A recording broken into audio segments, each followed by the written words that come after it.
이번 시간에는 공공외교의 개념에 대해서 알아보도록 하겠습니다. 과연 공공외교란 무엇이냐 하는 것입니다. 이 공공외교란 정부 간 소통과 협상 과정, 이렇게 말하는 전통적 의미의 외교와 대비되는 개념입니다.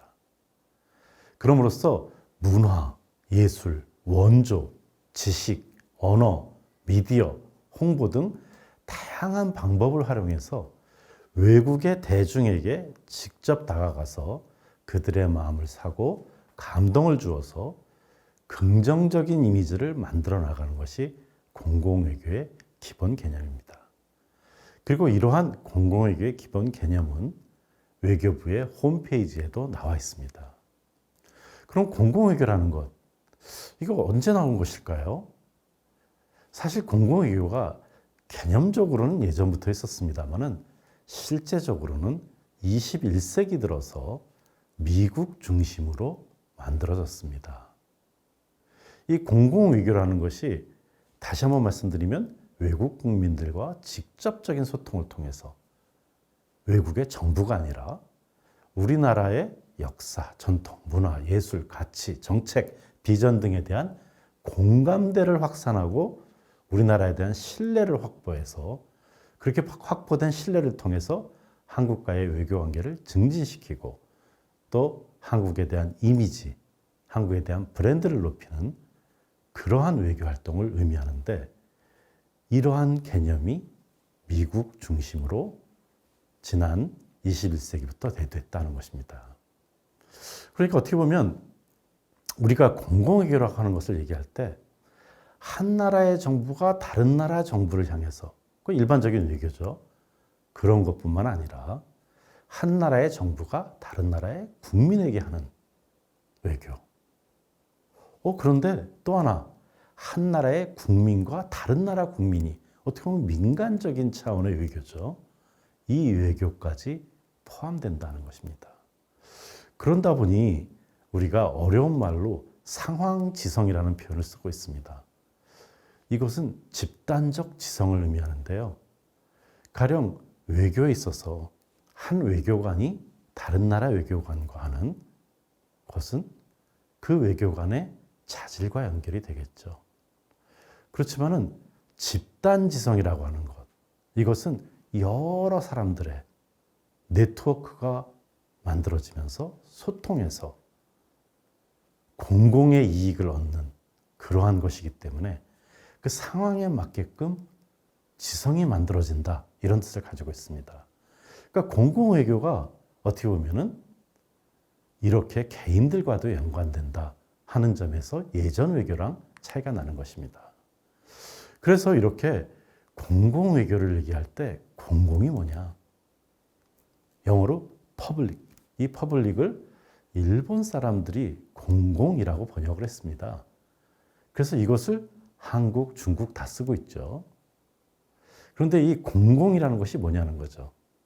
퍼블릭이라는 것이 좀 더 공개적이다. 그렇죠? 정부끼리 하는 것은 우리가 잘 모를 수도 있지 않겠습니까? 공개적이다 보니까 개방적이고 참여가 가능하고 소통이 가능하고 또는 협력이 가능한 그런 것이라고 할 수가 있겠고요. 또 집합적이다. 왜 집합적이냐? 조금 전에 말씀드렸듯이 네트워크에 의해서 단순하게 소수의 외교관이 아니라 다수의 국민들, 여러 기관들, 네트워크가 참여하는 그러한 집합적인 의미. 그리고 공익적이다. 어떻게 보면 국가의 이익이라는 것도 있지만 우리 국민들이 가지고 있는 국가 이익, 공익이라는 것에 대해서도 다를 수 있다는 것입니다. 그러니까 공공외교에 있어서 공공이라는 의미에서 벌써 세 가지, 공개, 집합, 공익, 이것을 생각해 본다면 우리가 공공외교라는 것이 어떻구나 하는 것에 대해서 좀 더 생각해 볼 수 있습니다. 네, 외교는 변화하고 있습니다. 먼저 방법에 있어서 변화가 있습니다. 대사관에서 혹은 조용한 방에서 정부 관계자들, 외교관들 상호 간에 비밀스럽게 이루어진 데서 이제는 공개적인 외교로 변모하고 있습니다. 특히 한국과 미국 또는 한국과 일본 이러한 양자적인 외교에서 여러 나라가 참여하는 다자적인 외교로 많이 변모하고 있습니다.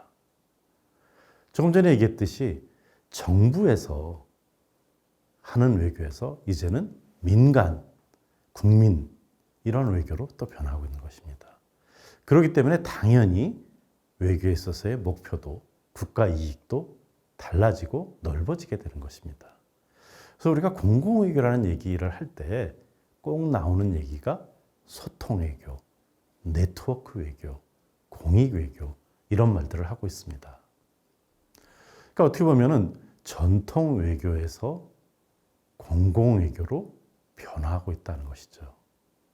그리고 이것은 9.11 이후에 새롭게 대두한 국제정치 때문이기도 합니다. 9.11 여러분들 아시나요? 뉴욕의 심장부의 세계무역센터 두 빌딩이 테러에 의해서 무너졌습니다. 그것을 보면서 많은 국제정치학자들은 이것은 침략에 있어서 새로운 형식이다. 그리고 왜 이 침략이 일어났을까? 무슨 일일까? 이러면서 국력에 대해서, 힘에 대해서 생각을 하게 됐습니다. 특히 사우디 출신들의 유학생들이 포함돼서 있었기 때문에 미국에 대한 이해도 되는데 왜 이 사람들은 테러를 일으켰을까? 그 면에 있어서 외국인들과의 커뮤니케이션이 중요해지게 됐습니다. 그래서 이렇게 기술, 정보, 지식 이런 것들을 서로 공유할 수 있는 방법은 뭘까? 이것이 점점점 중요시되는 세상.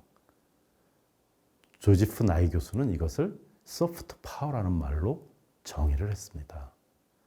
그렇기 때문에 이 소프트 파워, 연성 권력, 연성 국력이라고 하는 것이 중요시되고 특히 침략과 같은 고강도의 전쟁에 비해서 저강도 전쟁이라고 하는 낮은 수준의 전쟁들도 굉장히 중요하다.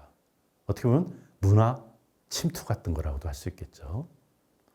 그러다 보니 이러한 부분에 있어서 문화가 중시되고 기술이 중시되고 정보가 중시되고 지식이 중시되는 곳, 여기에서 네트워크에 기반한 공공외교가 점차 중시되기 시작했다 하는 점입니다.